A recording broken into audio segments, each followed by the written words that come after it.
Hi, this is Brian Pash, and I'm here with Denise, President and CEO of PCG Digital, in our interview series on changes in automotive retail marketing. Denise, welcome to the show. Happy to be here. Denise, we are hearing so much about EV this. Most recently, GM and Ford just agreed to use the Tesla charging stations. I think that's a big thing. That's very big. So the proprietary even plugs that GM had developed are now going to be phased out. Everyone's going to be using the same North American charging standard adapter. This is a big thing. Yet, with all the talk about EVs, the dealers here watching, if you really ask yourself how much content is on my website today for EV education, EV strategy, EV maintenance, EV models, Denise, what are you seeing on dealer websites? I'm going to tell you that it's not a lot. Yeah. So when I got back from maternity leave in March, one of the first things I started to do was work alongside our SEO team lead and content team lead to say, okay, what can we start to do for EV? So I've been involved in a lot of the research. I'm happy to say today that we have an EV content library at the company. Great. That we can, understand what consumers are shopping for today, make sure that that works for our dealers. But doing this research, there is nobody writing about EV content, very minimally. So for the dealers who are watching, I know some of you are saying, hey, Brian, I don't have a lot of EVs on my lot, so I haven't been focusing on content. But listen, my Twitter handle is Automotive SEO. I started with content marketing, with SEO. Isn't it true that dealers who invest today, even though EV sales represent a small piece of their overall sales revenue, the dealers who invest now will have a competitive edge? They will have a competitive edge, and they will be answering future potential customers' questions. Right. So even for myself, I'm not in market right now. The next 2 years I'm going to have to be, because, my car fits us well now, family of four, but I mean, car seats are humongous, right? And the kids are in the car seats now for a long time.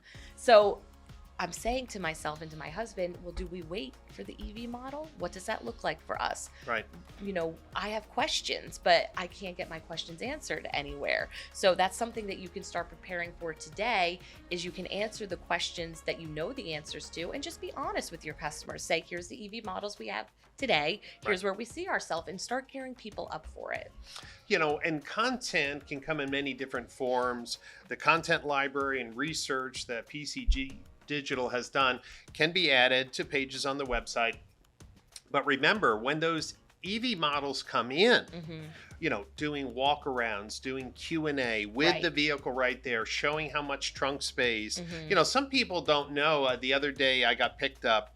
I was on the road speaking, and we got picked up in a Tesla. Okay. And I was with another person, and we had some luggage. And their first comment is, hey, is there enough space in this Tesla sedan for luggage? And I'm like, I don't know. I think so. And right. The guy popped the trunk, and it was spacious, right? Wow. It was, because they were like, oh, does the luggage go in the front of the car? Like, they didn't even know. Right. These little basic things, charging stations now with this new Ford and GM announcement, that's huge. Right. Dealers weren't writing about where Tesla charging stations were. Right. Because they were not compatible. That's but right. Now we need to be writing about where the Tesla superchargers are, and even funny things like, what can you do while you're charging your car? Exactly. And then even let's talk about maintenance. Right. So one of the things that we discovered, obviously the vehicles need minimal maintenance, but it is there. One of the things we were researching is, do we use the word motor? Right. Because do the electric vehicles have a motor? Technically, they do. There are two types of electric vehicle motors. So we're in a position right now with making sure that the word motor is in there somewhere, because we're seeing that people are searching for electric vehicle motor maintenance because they're used to saying it. Right. So, yeah. Well, I mean, this is such a timely topic because, again, as we're talking about the future of automotive marketing at retail, tier 3, dealers need to be thinking, about the latest developments in first-party data management, identity resolution. They need to be thinking about marketing activation, personalized messaging.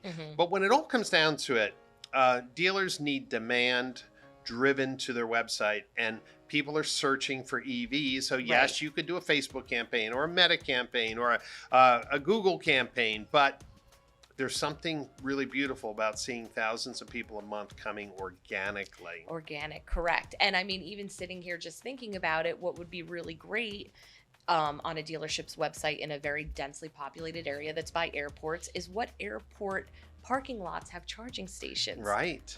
Right? Because people want to go on vacation, but you drive your car there, you leave the car is there. I mean, that's a great content piece right there that you can, start to rank for. Absolutely. And for dealers who are near colleges Mhm. or national parks or famous attractions, these are all the things. Hey, this is a secret little, well, obviously they're mapped, but the idea is like this charging station seems to always have spaces where, hey, the one at the mall, good luck. Right. I know my son Connor charges his Tesla at the Mhm. mall sometimes. It's the nearest supercharger, but sometimes they're filled. Right. Yeah. Right. All the Targets have them now too. So that's stuff that, people are going to want to read about and understand. Right. Well, for dealers who are watching today, if you really want to get the jump on the competitors in your local market on EV content, EV searches, now especially since GM and Ford have joined the North American standard for charging adapters and supporting the Tesla network. I mean, there's a lot more energy, a lot more practical safety in thinking I can get my car charged when I need it. Right. Denise, if dealers want to really engage with this EV content strategy, what's the best way to get in touch with you? Denise at pcgcompanies.com. Great. Well, thanks for watching. This has been a wonderful interview series. Yeah. Can't wait to have you back as we talk about more things. Awesome. Make sure you watch all 4 interviews in this series on the future of automotive marketing at Tier 3 retail. Thanks, Denise, for your time. Of course.